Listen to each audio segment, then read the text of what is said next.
Hi hello ನಮಸ್ಕಾರ ಎಲ್ಲರಿಗೂ. ಎಲ್ಲರೂ ಹೇಗಿದ್ದೀರಾ? ನಾನು ಕೂಡ ಚೆನ್ನಾಗಿದ್ದೀನಿ, ನೀವು ಕೂಡ ಚೆನ್ನಾಗಿದೆ ಅಂದ್ಕೊಂಡಿದ್ದೀನಿ. ಇವತ್ತು ಏನಪ್ಪ ಅಂದರೆ ರೈಲ್ವೆ ಡಿಪಾರ್ಟ್ಮೆಂಟ್ ಕಡೆಯಿಂದ ಒಂದು ಹೊಸದಾಗಿ ನೋಟಿಫಿಕೇಶನ್ ಬಿಟ್ಟಿದ್ದಾರೆ.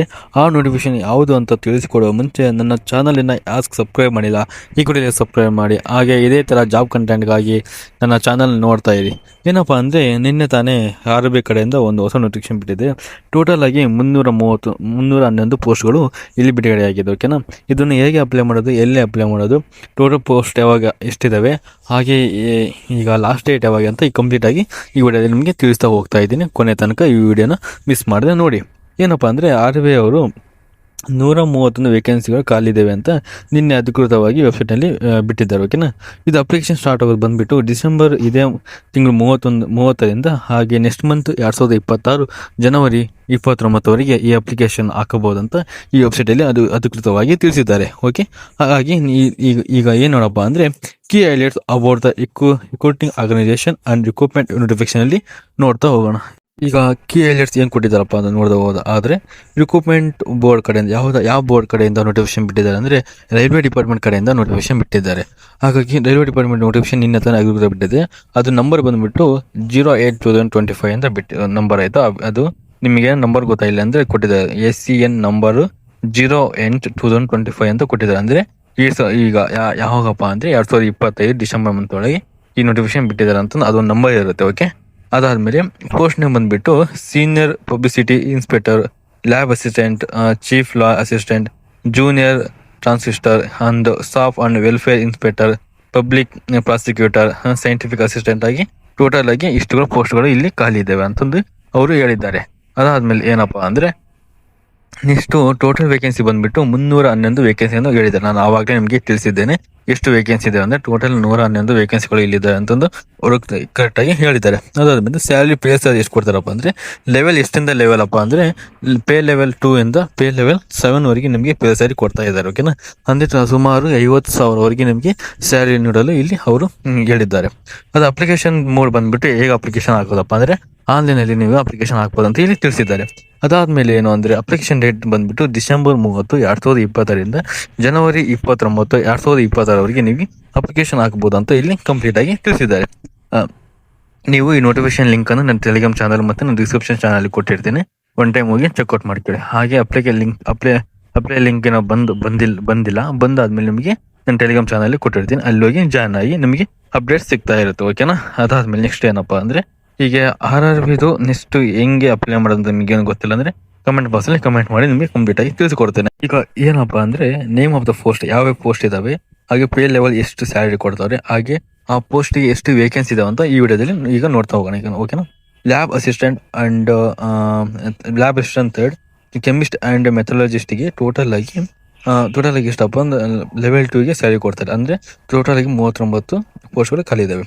ಆಮೇಲೆ ಜೂನಿಯರ್ ಟ್ರಾನ್ಸ್ಲೇಟರ್ಗೆ ಪೇ ಲೆವೆಲ್ ಸ್ಯಾಲರಿ ಬಂದ್ಬಿಟ್ಟು 6 ಪೇ 6 ಒಳಗೆ ಕೊಡ್ತಾರೆ. ಟೋಟಲ್ ಆಗಿ 202 ಪೋಸ್ಟ್ಗಳು ಖಾಲಿದ್ದಾವೆ ಅಂತ ಇಲ್ಲಿ ಹೇಳಿದ್ದಾರೆ. ಅದಾದಮೇಲೆ ಸ್ಟಾಫ್ ಆ್ಯಂಡ್ ವೆಲ್ಫೇರ್ ಇನ್ಸ್ಪೆಕ್ಟರ್ಗೆ ಪೇ ಲೆವೆಲ್ ಬಂದ್ಬಿಟ್ಟು 6, ಟೋಟಲ್ ವೇಕೆನ್ಸಿ ಬಂದು 24 ವೇಕೆನ್ಸಿಗಳು ಖಾಲಿ ಇದ್ದಾವೆ. ಹಾಗಾಗಿ ನೆಕ್ಸ್ಟ್ ಬಂದ್ಬಿಟ್ಟು ಏನಪ್ಪ ಅಂದರೆ ಚೀಫ್ ಲಾ ಅಸಿಸ್ಟೆಂಟ್ಗೆ ಪೇ ಲೆವೆಲ್ 7, 22 ಪೋಸ್ಟ್ ಓಪನಿಂಗ್ ಇದ್ದಾವೆ. ಸೀನಿಯರ್ ಪಬ್ಲಿಸಿಟಿ ಇನ್ಸ್ಪೆಕ್ಟರ್ಗೆ ಪೇ ಲೆವೆಲ್ 6 ಆ್ಯಂಡ್ 15 ವೇಕೆನ್ಸಿ ಖಾಲಿ ಇದ್ದಾವೆ. ಪಬ್ಲಿಕ್ ಪ್ರಾಸಿಕ್ಯೂಟರ್ಗೆ ಆಮೇಲೆ ಪೇ ಲೆವೆಲ್ 7 ಆ್ಯಂಡ್ ಟೋಟಲ್ ಆಗಿ ವೇಕೆನ್ಸಿ 7 ಖಾಲಿ ಇದ್ದಾವೆ. ಹಾಗೆ ಸೈಂಟಿಫಿಕ್ ಅಸಿಸ್ಟೆಂಟ್ ಟ್ರೈನಿಂಗ್ಗೆ ಪೇ ಲೆವೆಲ್ 6, ಟೋಟಲ್ ಆಗಿ ಏನಪ್ಪ ಅಂದರೆ 2 ವೇಕೆನ್ಸಿಗಳು ಖಾಲಿ ಇದ್ದಾವೆ ಅಂತ ಇಲ್ಲಿ ಕಂಪ್ಲೀಟಾಗಿ ತಿಳಿಸಿದ್ದಾರೆ. ಅದಾದ್ಮೇಲೆ ನೆಕ್ಸ್ಟ್ ಏನಪ್ಪ ಅಂದರೆ ಟೋಟಲ್ ಆಗಿ 311 ಪೋಸ್ಟ್ಗಳು ಖಾಲಿ ಇದ್ದಾವೆ ಅಂತಂದು ನಾನು ಆವಾಗಲೇ ಹೇಳಿದೆ, ಇಲ್ಲಿ ಕೂಡ ಅವರು ಮೆನ್ಷನ್ ಮಾಡಿದ್ದಾರೆ. ಅದಾದಮೇಲೆ ಏಜ್ ಲಿಮಿಟ್ ಎಷ್ಟು ಇರಬೇಕು ಅಂತ ಅವರು ಹೇಳಿದ್ದಾರೆ. ಏಜ್ ಲಿಮಿಟ್ ಎಷ್ಟು ಅಂದರೆ ಟೋಟಲ್ ಆಗಿ ಕಾಮನ್ ಆಗಿ 18 ವರ್ಷ ಮಿನಿಮಮ್ ಇರಲೇಬೇಕು. 18 ಆಗಿಲ್ಲ ಅಂದರೆ ನಿಮಗೆ ಅಪ್ಲೈ ಮಾಡೋಕ್ಕೆ ಆಗೋದಿಲ್ಲ.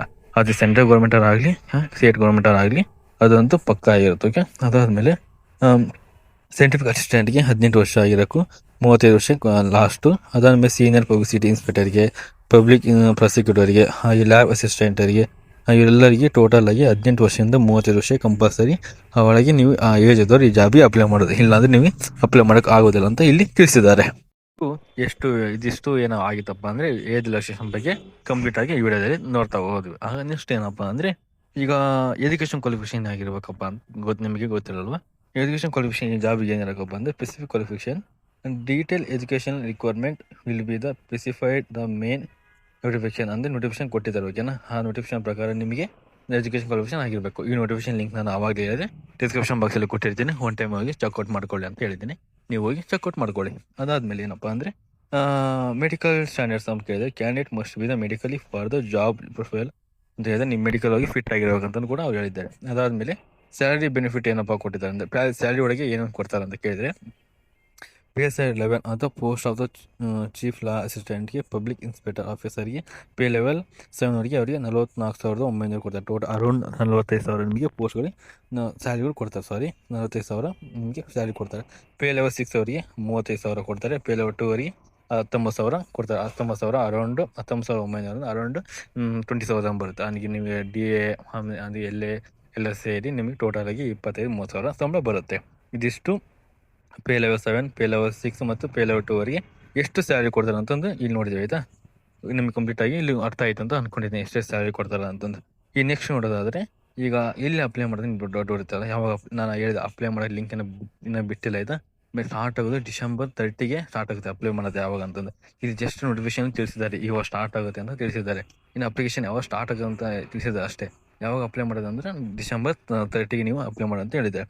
ನೆಕ್ಸ್ಟ್ ಬಂದುಬಿಟ್ಟು ಇದು ಯಾವ ಥರ ಎಕ್ಸಾಮ್ ಇರುತ್ತೆ ಅಂತ ನೋಡೋದಾದರೆ ಸೆಕ್ಷನ್ ಪ್ರೋಸೆಸ್ ಎಕ್ಸ್ಪ್ಲೈನ್ಡ್ ಯಾವ ಥರ ಇರುತ್ತಪ್ಪ ಅಂದರೆ ಎಕ್ಸಾಮ್ ಯಾವ ಥರ ಇರುತ್ತೆ, ಬರೀ ಒಂದೇ ಎಕ್ಸಾಮ್ ಇರುತ್ತಾ ಡಬಲ್ ಎಕ್ಸಾಮ್ ಇರುತ್ತೆ ಅಂತ ನೋಡೋದಾದರೆ ಇಲ್ಲಿ ಟೈರ್ 1 ಇರುತ್ತೆ. ಟೈರ್ 1 ಸ್ಕಿಲ್ಸ್ ಟೆಸ್ಟ್ ಇರುತ್ತೆ ಅದಕ್ಕೆ. ಸ್ಕಿಲ್ ಟೆಸ್ಟ್ ಇರುತ್ತೆ ಟೈರ್ 1. ಆಮೇಲೆ ಟೈರ್ 2, ಟೈರ್ 3 ಟೋಟಲ್ ಆಗಿ ನಿಮಗೆ 3 ಟೈಪು ಎಕ್ಸಾಮ್ ಇರುತ್ತೆ. ಫಸ್ಟ್ ಬಂದು tyre 1 exam. Tyre 1 exam pass ಆದರೆ ಟೈರ್ 2 ಎಕ್ಸಾಮ್ ಇರುತ್ತೆ. ಟೈರ್ 2 ಎಕ್ಸಾಮ್ ಆದಮೇಲೆ ನಿಮಗೆ ಡಾಕ್ಯುಮೆಂಟ್ ವೆರಿಫಿಕೇಷನ್ ಇಲ್ಲಿ ಕಂಡಕ್ಟ್ ಮಾಡ್ತಾರಂತ ಅವರು ತಿಳಿಸಿದ್ದಾರೆ. ಅದಾದಮೇಲೆ ಹೌ ಟು ಅಪ್ಲೈ ಅಂತ ಕೇಳ್ತಾ ಸ್ಟೆಪ್ ಬೈ ಸ್ಟೆಪ್ ಏನು ಅಪ್ಲೈ ಮಾಡೋದು ಅಂದರೆ ನಿಮಗೆ ಒಂದು 31ಗೆ ವೆಬ್ಸೈಟ್ RRBದು ವೆಬ್ಸೈಟ್ ಓಪನ್ ಆಗುತ್ತೆ. ಅವಾಗ ನಿಮಗೆ ಕಂಪ್ಲೀಟಾಗಿ ತಿಳಿಸ್ಕೊಡ್ತೀನಿ. ನಿಮಗೆ ಜಸ್ಟ್ ಇದು ನಾಲೆಡ್ಜ್ ಇಲ್ಲಿ ಏನಪ್ಪ ಅಂದರೆ ನೀವು ಅಪ್ಲಿಕೇಶನ್ ಯಾವುದೋ ಒಂದು ಅಪ್ಲಿಕೇಶನ್ ಹಾಕಬೇಕಾದ್ರೆ ನಿಮ್ಮದು ಮೊಬೈಲ್ ನಂಬರ್, ಇಮೇಲು ಆ ಜಾಬ್ ಮುಗಿಯೋವರೆಗೂ ನೀವು ಪಾಸಾಗಿ ನೀವು ಕೆಲ್ಸಕ್ಕೆ ಹೋಗೋವರೆಗೆ ಅದೇ ಮೊಬೈಲ್ ನಂಬರ್ ಮತ್ತು ಅದೇ ಇಮೇಲಲ್ಲಿ ಕಂಪಲ್ಸರಿ ಇರಬೇಕು. ಯಾಕಂದರೆ ನಿಮಗೆ ನೋಟಿಫಿಕೇಶನ್ ಏನಾದರೂ ಮತ್ತು ಮೆಸೇಜ್ ಬರೋಂಗಿದ್ರೆ ಇಮೇಲಿಗೆ ಬರುತ್ತೆ ಓಕೆನಾ. ಹಾಗಾಗಿ ನಿಮ್ಮ ಮೇಲು ನಂಬರು ಕಂಪ್ಲೀಟ್ ಇರಬೇಕು. ಅವಾಗೆಲ್ಲ ಪೋಸ್ಟಿಗೆ ಬರೋದು, ಇವಾಗೆಲ್ಲ ಪೋಸ್ಟಿಗೆಲ್ಲ ಬರೋದಿಲ್ಲ. ಹಾಗಾಗಿ ನಿಮ್ಮದು ಫೋನ್ ನಂಬರ್ ಇದ್ದರೆ ನಿಮ್ಮ ಮೆಸೇಜ್ ಬರುತ್ತೆ. ಓಕೆ ಇವಾಗ ಅಡ್ಮಿಟ್ ಎಕ್ಸಾಮ್ ಇವಾಗಿದೆ ಅಂತ ಮೆಸೇಜ್ ಬರುತ್ತೆ. ಬಿಫೋರ್ 3 ಡೇಸ್ ನಿಮಗೆ ಮೆಸೇಜ್ ಬರುತ್ತೆ. ಅಂದರೆ ಅಲರ್ಟ್ ಕೊಡ್ತಾ ಇರ್ತಾರೆ ಹೋಗಿ ನಿಮ್ಮ ಈ ಥರ ಎಕ್ಸಾಮ್ ಇದೆ 3 ಡೇಸ್ ಮುಂಚೆ ಅಂತಂದು ನಿಮಗೆ ಅಲರ್ಟ್ ಕೊಡ್ತಾ ಇರ್ತಾರೆ. ಹಾಗಾಗಿ ನಿಮ್ಮದು ಫೋನ್ ನಂಬರ್ ಮತ್ತು ಇಮೇಲ್ ಕಂಪಲ್ಸರಿ ನಿಮ್ಮ ಹತ್ರ ಇರಬೇಕು. ಯಾವತ್ತೂ ಚೇಂಜ್ ಮಾಡೋಕ್ಕೆ ಹೋಗಬೇಡಿ ಆಯಿತಾ. ಒಂದು ಕಂಪಲ್ಸರಿ ನಂಬರ್ ಇರುತ್ತಲ್ವ ಆ ನಂಬರೇ ನೀವು ಕೊಡ್ತಾ ಹೋಗಿ.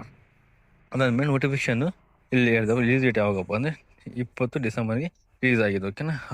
ಆನ್ಲೈನ್ ಅಪ್ಲಿಕೇಶನ್ ಸ್ಟಾರ್ಟ್ ಬಂದು 30 ಡಿಸೆಂಬರ್ 2025ಗೆ ನೀವು ಆನ್ಲೈನ್ ಎಕ್ಸಾಮಿಗೆ ಸ್ಟಾರ್ಟ್ ಆಗುತ್ತೆ. ಅದಾದಮೇಲೆ ಲಾಸ್ಟ್ ಡೇಟ್ ಅಪ್ಲಿಕೇಶನ್ ಬಂದುಬಿಟ್ಟು 29 ಜನವರಿ 2026 ನಿಮಗೆ ಲಾಸ್ಟ್ ಡೇಟ್ ಅಪ್ಲಿಕೇಶನ್ ಆಗ್ಬೋದು. ಲಾಸ್ಟ್ ಡೇಟ್ ಆಗಿರುತ್ತೆ ಓಕೆನಾ. ಕ್ಯಾಲ್ಕುಲೇಟ್ ಯಾವಾಗ ಏಜ್ ಆವಾಗಿಂದ ಆಗಿರಬೇಕು ಅಂತಂದ್ರೆ ಜನವರಿ 1 2027 ನಿಮ್ಮದು 18 ವರ್ಷ 30 ವರ್ಷ ಒಳಗೆ ಇರಬೇಕಾಯ್ತಾ. ನೀವು ಅದ್ರ ಮೇಲೆ ನೀವು ಜನವರಿ 2ನೇ ತಾರೀಕು 32 ವರ್ಷ ಆದರೆ ನಿಮಗೆ ಅಪ್ಲಿಕೇಬಲ್ ಆಗುತ್ತೆ ಓಕೆನಾ. ಅದಕ್ಕಿಂತ ಜಾಸ್ತಿ ನೀವು ಮೇಲ್ಬಾರ ಅಂತ ತಿಳಿಸಿಕೊಟ್ಟಿದ್ದಾರೆ ಓಕೆನಾ.